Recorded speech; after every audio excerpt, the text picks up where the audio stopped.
Magandang araw sa inyo! Ngayon gumagawa po ako ng kimchi, homemade kimchi. Ang dali lang pala gumawa ng kimchi, tara samahan nyo ako.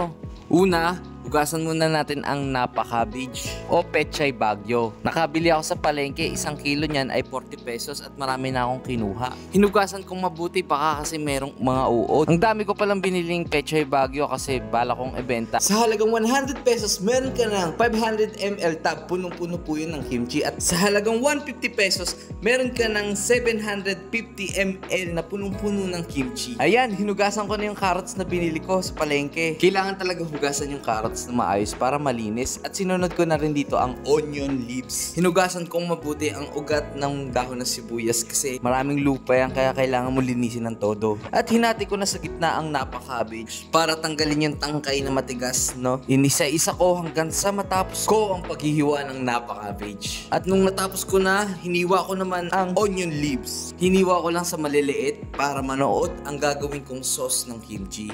Sana supportahan nyo naman ako sa small business ko ng pagtitinda ng kimchi. Order na kayo guys! At nung natapos ko na, sinunod ko naman ang carrots. Hiniwa-hiwa ko lang sa haba lamang ito. Di ko akalain na sobrang dali lang pala gumawa ng kimchi. Sa loob lang ng 3 days, may fermented kimchi ka na. At ayun guys, nilagyan ko na po ng asin.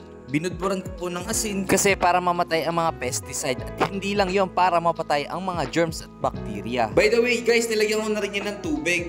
At ayan, pinatungan ko na po ng pampabigat para mas lalong lumambot din ang ating cabbage. Tinanggalan ko na po ng tubig kasi natapos na ang 1 hour and 30 minutes na rest sa pechay bagyo. At ayan guys, kita nyo naman, isa-isa kong hinuhugasan para matanggal din naman yung alat. Tulungan nyo naman maparami ang followers ko kasi konti lang naman yung mga nanonood at yung nagla-like. At pagkatapos pinatuyo ko po para mawala yung tubig. At ngayon naglagay po ako ng tubig sa kawali at nilagyan ko po ng tinunaw na glutinous rice o yung malagkit na giniling. At nilagyan ko na rin po guys ng asukal at konting asin. Hintayin nyo lang pakuluin hanggang sa lumapot. At nagbalat na po ako ng bawang sibuyas at konting luya. At sinamahan ko po ng 3 apple. Dati akala ko yung kimchi kaya maasim nilalagyan ng suka. Mali. Ang mismong nagpapakasim nito ay yung apple at yung glutinous rice. Kaya pala merong apple cider vinegar at meron ding rice vinegar. Nilagay ko na po sa food processor para magiling po ang mga bawang, sibuyas, luya at apple. Nilagyan ko na rin po ng patis. Mga 1 to 2 minutes, okay na po yun. Pero kung may buo-buo pa, hayaan muna nating magiling para mas masarap ito. At nung natapos na, nilagay ko na po sa plangganang malinis. Napakabongo po niyan, lalo na nung nilagyan ko po ng patis. Yummy! Alam nyo guys, ang mga ingredients ng kimchi ay mga na-peppermint katulad ng asin, asukal, patis. Ayan, natapos ko na po, nilagay ko na rin po dito ang pinalapot na glutinous rice na may asukal. Ayan, tapos hahaluin ko lang po. Hindi ko pa pala nahahalo, kaya lalagyan ko muna ng red pepper powder. Sobrang healthy pala ng kimchi, ngayon ko lang nalaman. Tapos sinalo-halo ko na po para mas lalo mag-combine ang ating mga ingredients na nilagay. At nung nahalo-halo ko na po, nagdagdag lang po ako ng konting asin kasi nilasalasahan ko at konting sugar o kaya patis. Pagkatapos po, nilagay ko na po dito yung ginayat ko na dahon ng sibuyas at yung hiniwa ko pong carrots. Hinalo-halo ko lamang po para mag-combine. At nung natapos na po ako, ayan po, naglalaban na po ako ng napa cabbage. Yan, tinawag ko po dito ay parang naglalaba kasi parang naglalaba nga naman talaga ako ng mga damit. Pero dito, ang nilalaban mo dito yung mga dahon ng napa cabbage. Sobrang nakakatuwa at nakaka-enjoy maglaban ng napa cabbage kasi first time ko lang pati gumawa niyan. Sana order po kayo ng kimchi namin.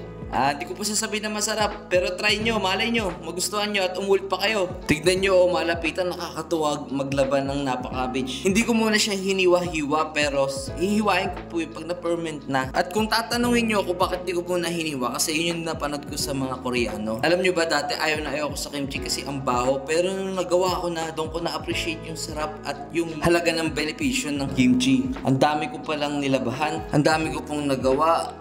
Sobrang sulit guys. Ayun na guys, natapos na ako maglaba ng lahat ng kimchi. Samahan nyo naman po ako magbalot para mas lalo natin ma-ferment ang ating kimchi. Mga ka, ito na po yung homemade kimchi ko po. Ayun na guys, nagbabalot na po ako ng kimchi.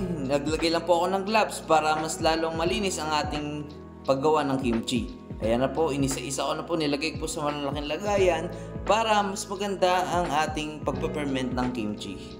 Dahan-dahan lang po ako maglagay ng kimchi kasi nga po, hindi pa po ako sanay. Pero salamat sa Diyos at naayos ko naman at wala naman masyadong tapon. Kaya pala nagtataka ako minsan sa mga Koreano kapag kumakain ng kimchi, sarap na sarap.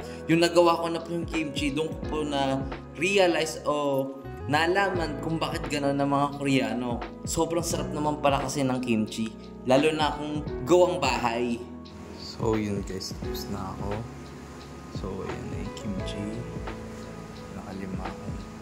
Nakalima akong tab guys na malalaki. Yan, tatakpan ko na po at ipe-ferment ko na po sa loob ng ref. Nakakatuwa kasi ang dami kong nagawa. By the way guys, dyan ko lang pala pinerment pero hindi yan yung lagayan mismo. Masyadong malaki. Ay, baka malugi na ako eh. Ayan na guys, ipe-ferment ko na. Maraming salamat. Sana umorder kayo. Bye bye! Huwag niyong kakalimutan i-follow at i-share ito. Bye bye!